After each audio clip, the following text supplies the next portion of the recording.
Is this a courtroom to you, or a stage? I go wherever the cameras go, Your Honor. You think your fame protects you? Fame isn't protection, Judge. It's power. Raced into the Carters.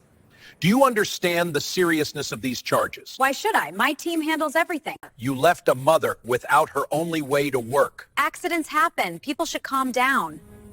Sabrina Vale doesn't enter Judge Caprio's courtroom like a defendant. She enters like a celebrity who believes the world should pause just to admire her. The doors swing open, and the sound of her heels clicks through the room with the confidence of someone who has never faced consequences.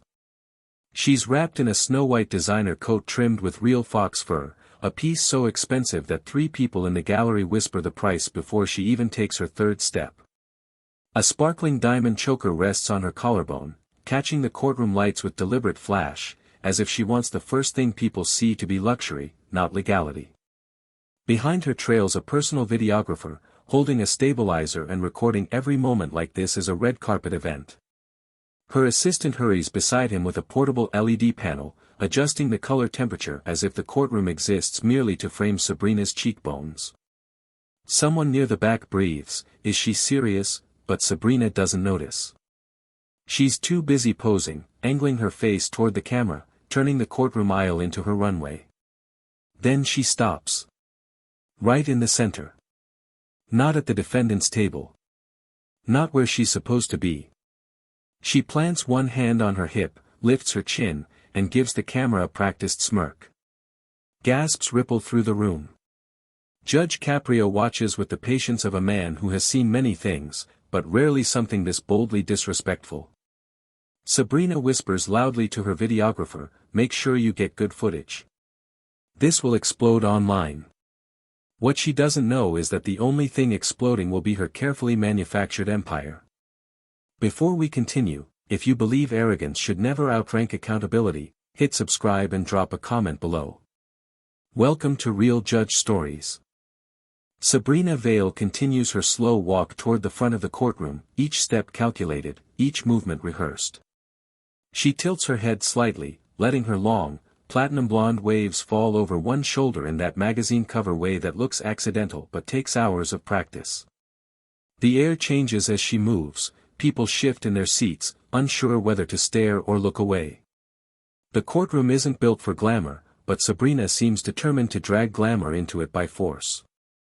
Her videographer zooms in, capturing close-ups of her jewelry, her fur trim, her perfectly sculpted face. He circles her carefully, as if shooting a fashion ad. Even his footsteps echo softly, muted by expensive sneakers that contrast sharply against the dull government tiles. Her assistant, a nervous woman named Jenna Rhodes, taps rapidly on her tablet while whispering, "Sabrina, the lighting's bad. Let me raise exposure." She lifts the LED panel higher, tilting it until Sabrina's cheekbones glow. A few people in the gallery exchange bewildered looks. One man chuckles under his breath. Another shakes his head in disbelief. Sabrina doesn't react. She's too focused on herself, her posture, her angles, her presence. She pauses again, midway to the defendant's table, and shifts her coat off her shoulders just enough to reveal a glittering silver dress underneath. The gesture isn't accidental. The videographer captures it in slow motion. She finally turns toward Judge Caprio's bench, not out of respect but because it gives her camera a better angle. She smiles slightly, a smile that belongs on a runway, not in a courtroom. In that moment, even those who don't know her can feel it. This isn't an entrance. This is a performance. And Sabrina Vale is her own biggest audience. To understand what happens in Judge Caprio's courtroom today, you first need to understand who Sabrina Vale is, and why so many people in Providence already know her name long before she steps into this building. At 27 years old, Sabrina has built an entire empire out of curated perfection. Not talent. Not skill. Not accomplishment. Just an endless stream of soft-lit selfies, luxury vacations, borrowed designer outfits, and a carefully manufactured lifestyle crafted for one purpose, attention. She calls herself a digital muse, but the truth is simpler. Sabrina Vale is famous for being looked at. Her parents, old-money real estate investors, bought her a penthouse overlooking the harbor as a graduation gift. They also bought her the luxury SUV she wrecked last month, the personal stylist she flies in from Miami every 2 weeks, and the public relations manager who has spent the past 4 years trying, often unsuccessfully, to keep her scandals from going viral. Sabrina's Instagram account, ValeVision, boasts 2.8 million followers. But scroll too quickly and you'll notice something: the likes don't match the follower count. The comments feel manufactured. Many of her friends appear only in brand-sponsored posts. Her life is a product. A commodity. Every brunch, every vacation, every sparkling glass of champagne is content, nothing more. Her tagline: curate the life you deserve. But Sabrina has never worked a real job, never paid a bill with her own hands, never had to worry about anything beyond maintaining her glow, her angles, her image. She appears at charity events wearing gowns worth more than an annual salary, posing for photos before slipping out the back door without ever donating a cent. She lives in a world where inconvenience is an insult, responsibility is optional, and accountability is something her publicist handles. So when Sabrina Vale walks into a courtroom, not a gala, not a photo shoot, not a VIP lounge, something in her universe finally collides with reality.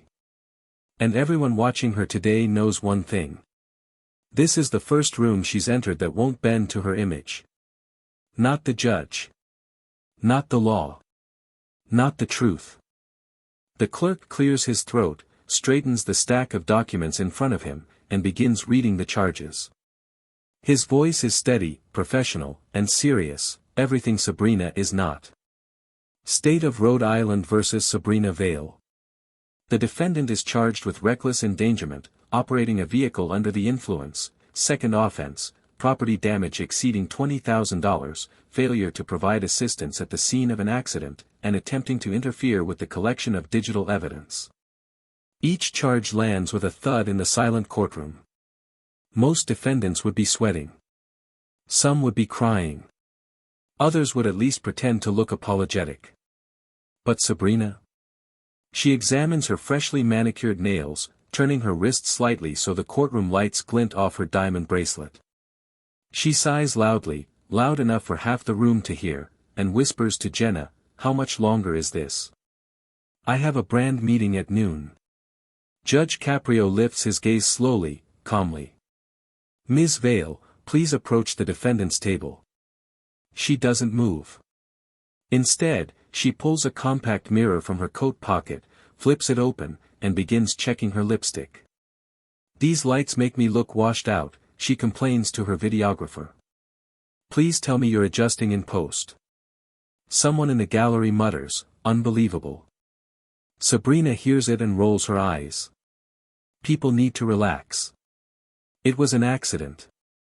These things happen. Caprio's voice tightens by a fraction, just enough for those who know him to sense the warning. "Ms. Vale, this is a court of law. You will show respect or you will be removed." Sabrina finally looks up, gives a half smirk, and strolls to the table as if she's late to a brunch reservation rather than facing criminal charges. "Relax, Your Honor," she says breezily. "I'm here." Isn't that enough? The temperature in the room seems to drop. Everyone knows the real story is about to begin. From the second row, a woman slowly rises when Judge Caprio calls her name. Carla Mendez looks nothing like Sabrina Vale's world of filters and designer gloss. She's dressed in clean but faded hospital scrubs, the kind that have been washed hundreds of times but still carry the tired weight of long shifts. Her hair is pulled back into a simple bun, a few loose strands framing a face marked by exhaustion more than age. Her shoes are worn, the soles thinning from years of being on her feet. Carla holds a small folder pressed tightly against her chest, as if she's afraid the papers inside might slip away. Her hands tremble slightly, not from fear of speaking, but from everything she's had to hold together these past 2 weeks. She walks toward the front of the courtroom with quiet hesitation. Every step reveals a different truth. She's not used to being looked at. She's not used to standing in rooms where her voice matters. She's not someone the world pauses for. But today, it will. She glances briefly at Sabrina before taking her seat. Sabrina doesn't even look up. She's scrolling through her phone, tapping quickly, adjusting her hair for the camera lens she still thinks is her safety net. The contrast between them is painful, two realities colliding in the bright lights of Judge Caprio's courtroom. Carla finally sits, takes a breath, and clasps her hands in her lap as if gathering the strength to speak. You can tell instantly that she is someone who works because she must, someone who holds a family together by sheer willpower. Her scrubs may be faded, but her posture carries quiet dignity. Carla Mendez is a 39-year-old single mother of two. She works night shifts as a nursing assistant at Providence General Hospital, caring for patients while juggling bills, school lunches, and a life constantly stretched thin. Her car, the one involved in the accident, was her independence, her stability, her ability to provide. 2 weeks ago, that independence vanished in a single, devastating moment. Now she's here, facing the woman who walked away from the wreckage laughing into a camera. Sabrina still hasn't looked at her. Not even once. Carla grips the edges of her folder as if grounding herself. She takes a breath, steady but fragile, and begins speaking in a voice that wavers only for the first few words. Your Honor, that car was everything to me. The gallery grows still. Even the subtle courtroom hum fades as people lean forward, sensing the weight behind her simple statement. I bought it used 8 years ago, she continues. It wasn't anything special, not to most people, anyway. The radio only picked up 2 stations, the heater took 20 minutes to warm up in winter, and the seats were worn out from my kids climbing in and out every day. She forces a small, sad smile. But it ran. It always ran. And it got me everywhere I needed to be. Carla swallows hard, blinking rapidly. I worked nights at Providence General. 11 p.m. to 7 a.m. The buses don't run at those hours, and even if they did, I can't leave my kids alone at night. That car, it was my way to get to work, to bring my kids to school, to make it through life one day at a time. Her voice cracks, not dramatically, but in the soft, devastating way that comes from years of pushing forward without rest. When Ms. Vale hit my car, she didn't check if anyone was in it. She didn't look around. She didn't call for help. She didn't even leave a note. Carla shakes her head slowly. She stood there laughing. Recording. Turning my life into a joke for the internet. A murmur of disgust ripples through the room. Sabrina pretends not to hear it, adjusting her hair while the videographer shifts awkwardly. Carla opens her folder with trembling hands, pulling out receipts. Since the accident, Your Honor, I've spent $380 on rides to and from work. That's my grocery money. My daughter needed a new backpack, but I had to tell her we couldn't afford it this month. Her voice falters. I've been borrowing money for lunches. Borrowing money for everything. Tears spill over, but she wipes them quickly, refusing to break down. I'm not asking for special treatment. I'm not asking for anything other than fairness. But watching her, Carla glances at Sabrina, who's checking her camera preview, watching her treat my pain like entertainment. It hurt more than losing the car. Carla exhales, shaky but strong. I just want her to understand what she did. The prosecutor, a composed woman named Dana Ruiz, stands slowly. There's a shift in the air, a kind of anticipatory tension that even Sabrina finally senses. Jenna pauses her LED panel. The videographer lowers his camera, uncertain. Your Honor, Ruiz begins, the state would like to present evidence recovered from Ms. Vale's personal social media archives, as well as files retrieved from the phones of multiple followers who screen-recorded her posts before she deleted them. Sabrina stiffens. Sorry, what? Deleted posts are private. That's illegal. That's, like, a digital violation. Judge Caprio lifts a hand. You'll remain silent until called upon. The courtroom monitors flicker to life. The first video appears, timestamped 8:14 p.m. the night of the incident. Sabrina is in her penthouse, standing before a wall of mirrors, holding a glass overflowing with champagne. Her voice, bright and sugary, fills the courtroom. Pre-game, babies. Tonight's about to be iconic. Four empty bottles sit on the counter behind her. She spins, giggles, nearly drops her phone, then lifts her glass with a wink. The gallery murmurs. The second video loads automatically. Timestamp, 9:52 p.m. Sabrina at Club Cerulean, exclusive, overcrowded, pulsing with neon lights. She's stumbling through a crowd, slurring into the camera, "Why is it always me being the cutest one here? It's a curse, honestly." She shrieks with laughter, almost tripping as the video cuts. Sabrina's jaw tightens. "That's taken out of context," she mutters. The courtroom does not agree. Then the third video appears, the one no one is prepared for. Timestamp, 10:37 p.m. The aftermath of the accident. Carla's car sits crushed on the side of the road, its front end smashed inward, glass scattered across the asphalt. And Sabrina, smiling, posing with two fingers raised in a peace sign, leans against the wreckage. "Oopsies," she sings into the camera. "Someone parked like a total newbie. Not my fault if the universe aims me at ugly cars." Laughter. A hashtag #ValeLife. Another, #NotMyProblem. The gallery gasps. Carla covers her mouth with her hand. Then, the final blow. A fourth video, one Sabrina deleted within minutes, fills the screen. She's in her bathroom, mascara smudged, whispering into the camera. "Guys, tiny accident tonight. But don't worry, Daddy fixes everything." Sabrina shoots to her feet. "No. That was private. You can't show that. That was for my close friends list. But the damage is done.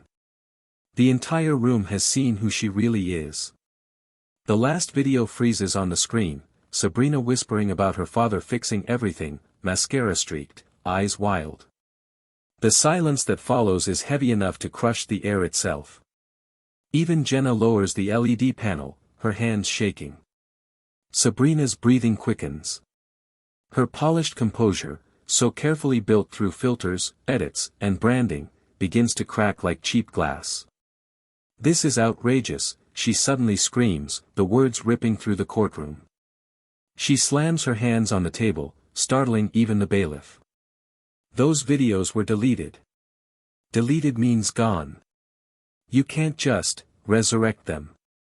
The videographer quietly steps backward, unsure whether to keep filming or flee. His camera dips toward the floor. Sabrina whirls on him. "Why aren't you recording this? This is harassment. Document everything." He hesitates. "Sabrina, maybe don't." "Shut up," she snaps, eyes blazing. Judge Caprio remains still, watching her unravel with a calmness that borders on sorrow.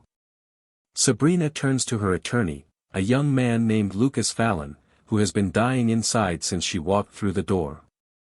"Do something," she shrieks. "You're my lawyer.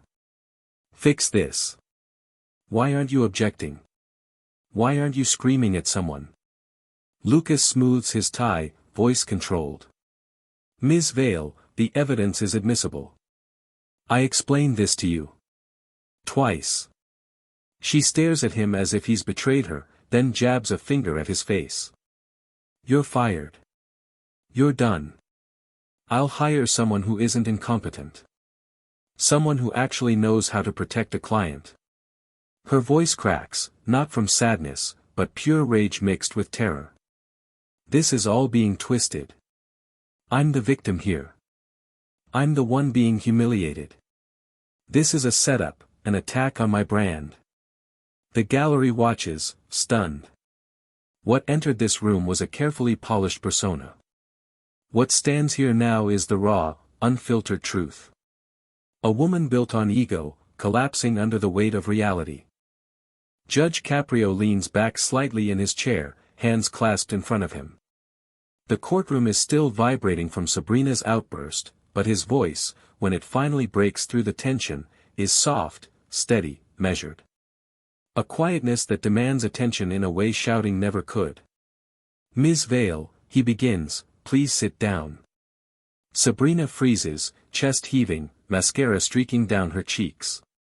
She slowly sinks into her seat, the fury draining into something else, something fragile.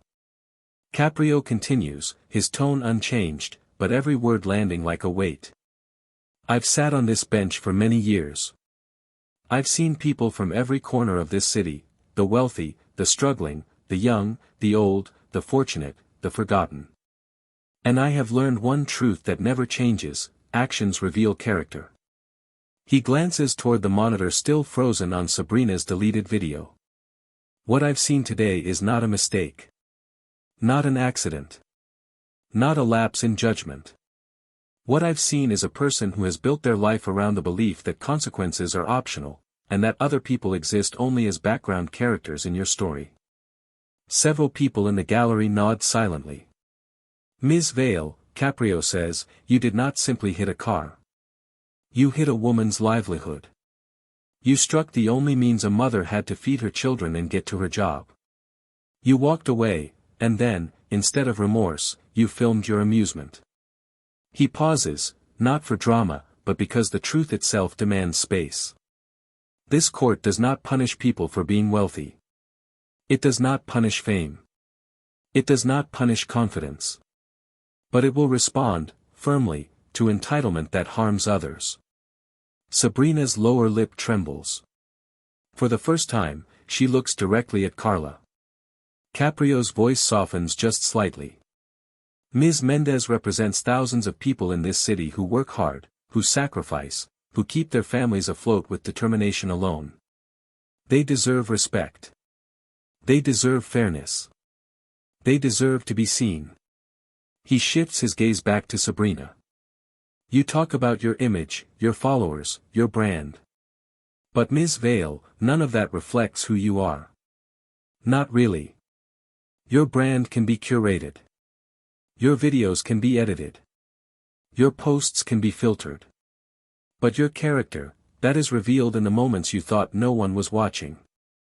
A long silence fills the room. "Today," Caprio says quietly, "you are being asked to face yourself, without filters, without excuses, without pretense." Sabrina's eyes fill with tears. "And it is time," he finishes, "for you to learn what accountability truly looks like." Judge Caprio reaches for the sentencing document, but he doesn't look at it, not yet. His eyes remain on Sabrina, who now sits small and shaken, clutching the edge of the defendant's table as if it's the only thing keeping her upright. "Ms. Vale," he begins, "based on the evidence presented, your actions, your own video recordings, and your conduct in this courtroom, I am prepared to issue sentencing." Sabrina swallows hard. The room holds its breath. For reckless endangerment, Caprio says, the court imposes a fine of $4,000, payable within 30 days. For driving under the influence, second offense, an additional fine of $3,000 and a mandatory alcohol education program. Sabrina barely reacts. Money has never been her problem. But Caprio continues. For property damage exceeding $20,000, you will pay full restitution directly to Ms. Mendez. Not through insurance. Not through management. Direct payment. Sabrina's hands tremble. And for attempting to interfere with the collection of evidence, Caprio says, you will complete 150 hours of community service.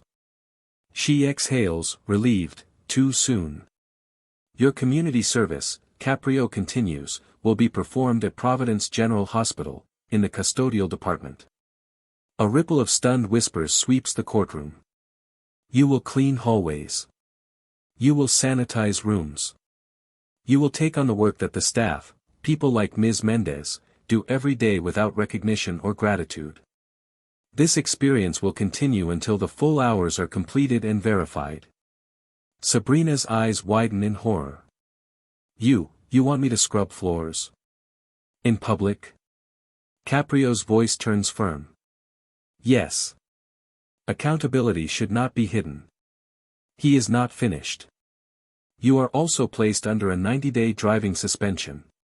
And finally, given the role your online presence played in this incident, your social media accounts will be temporarily frozen for 60 days. No posts. No stories. No engagement. A strangled gasp escapes Sabrina's throat. My platforms. You're shutting down my platforms. Caprio nods once. You need time, he says softly, to face life without an audience. The final blow lands with quiet force. This is the sentence of this court.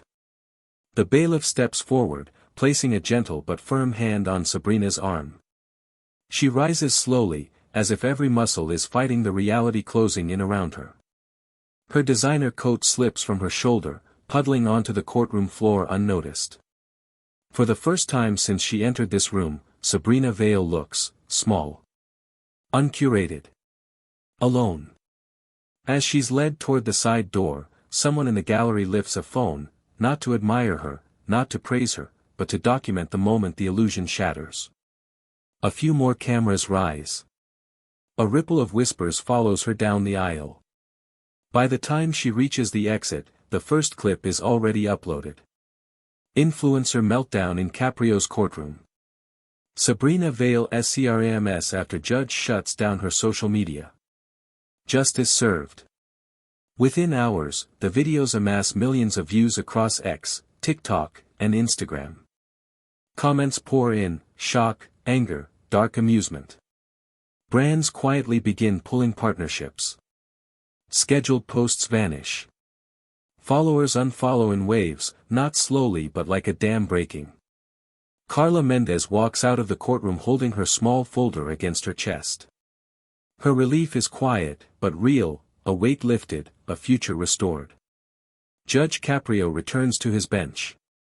Calm. Steady. Another case closed, another moment of truth delivered. And Sabrina Vale? For the first time in her adult life, she goes home to silence. No notifications. No applause. No audience. Just the echo of the one sentence she couldn't outrun.